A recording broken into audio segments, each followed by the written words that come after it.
नमस्कार। आज हम बात करने वाले हैं हरिद्वार की। कितना गहरा मतलब है इस नाम में, हरि का द्वार। जी हाँ, उत्तराखंड का ये प्राचीन शहर और भारत की 7 पवित्र पुरियों में से एक गिना जाता है। और ये एक तरह का दरवाजा भी है ना? मतलब जहां गंगा जी पहाड़ों से निकलकर पहली बार मैदानी इलाकों में आती हैं। बिल्कुल। और आज जो हम बात कर रहे हैं वो हरिद्वार पवित्र नगरी का विस्तृत परिचय नाम के एक दस्तावेज पर आधारित है। हम कोशिश करेंगे कि इसके इतिहास, इसके आधार्मिक महत्व और संस्कृति को थोड़ा गहराई से समझें। चलिए शुरुआत एक मजेदार चीज से करते हैं। इस स्रोत में लिखा है कि हरिद्वार को पहले गंगा द्वार, माया क्षेत्र, यहाँ तक कि कपिला भी कहते थे। इतने सारे नाम। हाँ, ये बात गौर करने वाली है। ये नाम शायद अलग अलग समय में इसकी पहचान को दिखाते हैं। जैसे गंगा द्वार, ये तो सीधा सीधा इसके भूगोल से जुड़ा है। महाभारत में यही नाम मिलता है। अच्छा। फिर पद्म पुराण में शायद पहली बार हरिद्वार नाम आया, जो इसके आध्यात्मिक पहलू को दिखाता है, विष्णु का द्वार। और ये शहर मतलब कई बड़े साम्राज्यों का हिस्सा रहा है। कौशल, नंद, मौर्य, शुंग, कुषाण, गुप्त, फिर दिल्ली सल्तनत के दौर में भी इसका जिक्र है। यानी सिर्फ धार्मिक ही नहीं, राजनीतिक रूप से भी अहमियत रही है। और मैंने पढ़ा कि यहाँ गुरु नानक देव जी, रानी लक्ष्मीबाई, स्वामी दयानंद सरस्वती जैसे लोग भी आए थे। हाँ बिल्कुल, ये हमेशा से एक महत्वपूर्ण जगह रही है। और अगर आजकल की बात करें तो 1873 में म्युनिसिपल बोर्ड बना, फिर 1900 में गुरुकुल कांगड़ी विश्वविद्यालय की स्थापना हुई और 2000 में ये उत्तराखंड राज्य का हिस्सा बन गया। ये सब पड़ाव हैं इसके लंबे सफर के। सही कहा। अब इतिहास से थोड़ा आगे बढ़कर इसके धार्मिक महत्व को देखें तो हरि का द्वार का मतलब सिर्फ विष्णु का द्वार नहीं है। अच्छा, और क्या है? इसे बद्रीनाथ, केदारनाथ जैसे जो 4 धाम हैं, उनका प्रवेश मार्ग भी माना जाता है। ओके। और गंगा स्नान का तो खैर महत्व है ही। कहते हैं यहाँ डुबकी लगाने से पाप धुल जाते हैं, मोक्ष मिलता है। हाँ, और इसका केंद्र है हर की पौड़ी, वो मुख्य घाट। वहां ऐसी मान्यता है कि भगवान विष्णु के पद चिन्ह हैं। और शाम की गंगा आरती, वो तो जरूर देखने लायक होती होगी। स्रोत में भी इसका जिक्र है। जी बिल्कुल। और हर की पौड़ी से ही वो कहानी जुड़ी है, समुद्र मंथन वाली, अमृत वाली। हाँ, कहते हैं कि अमृत की कुछ बूंदें यहाँ ब्रह्मकुंड में गिरी थी। और इसी वजह से हरिद्वार उन 4 जगहों में से एक है जहां हर 12 साल पर कुंभ मेला लगता है। अच्छा, तो कुंभ का संबंध उस अमृत से है। ये तो बहुत दिलचस्प है। और एक और बात, पितृतर्पण की, मतलब पूर्वजों की शांति के लिए यहाँ अनुष्ठान होते हैं।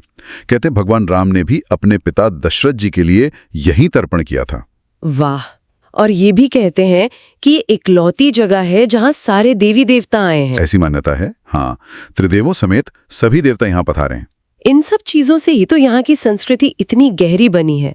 वो जो आपने जिक्र किया स्रोत में, तीर्थ पुरोहितों वाली बात, वो तो कमाल है। हाँ, वो वाकई हैरान करने वाली बात है।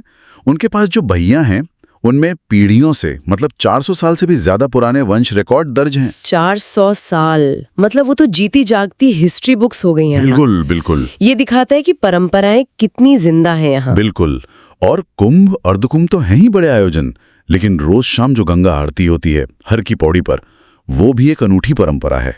दीपदान, मंत्रोच्चार, एक अलग ही माहौल होता है। संस्कृति में शिक्षा का भी जिक्र है। गुरुकुल कांगड़ी विश्वविद्यालय, पारंपरिक और मॉडर्न एजुकेशन का संगम। जी। और आयुर्वेद का भी एक बड़ा केंद्र है। जड़ी बूटियां, दवाएं, वो भी तो प्राचीन ज्ञान का हिस्सा है। घूमने के लिए भी तो बहुत कुछ है। हर की पौड़ी तो है ही। फिर पहाड़ों पर मनसा देवी और चंडी देवी मंदिर, रोपवे से जाना भी एक अलग मजा है। बिल्व पर्वत और नील पर्वत पर हैं ये मंदिर। और माया देवी मंदिर जो एक शक्तिपीठ है, भारत माता मंदिर, कनखल में दक्ष महादेव मंदिर, शांति कुंज भी है, और पास में राजा जी नेशनल पार्क भी। अतीत में नहीं जी रहा। हाँ, मतलब आध्यात्मिकता और आधुनिकता साथ साथ चल रही है। बिल्कुल।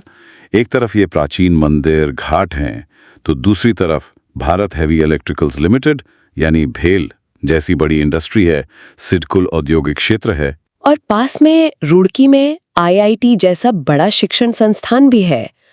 तो ये शहर सिर्फ तीर्थ यात्रियों का नहीं, बल्कि आर्थिक और शैक्षिक गतिविधियों का भी केंद्र बन रहा है। तो कुल मिलाकर देखें तो हरिद्वार सिर्फ एक तीर्थ स्थान भर नहीं है, ये इतिहास, अध्यात्म, संस्कृति और आधुनिक विकास का एक कह सकते हैं अनूठा संगम है। सही कहा।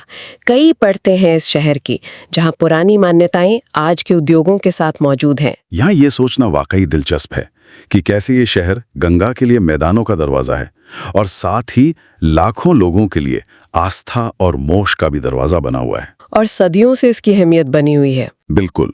और इसी बात से एक सवाल जहन में आता है।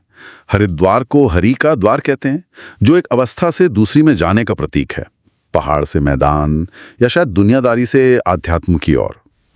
तो सोचने वाली बात यह है कि दुनिया भर की संस्कृतियों में ऐसे और कौन से द्वार हैं, चाहे वो असली हो जैसे कोई भौगोलिक जगह या फिर सांकेतिक, जो इसी तरह एक स्थिति से दूसरी स्थिति में जाने या किसी तरह के परिवर्तन का प्रतीक हो।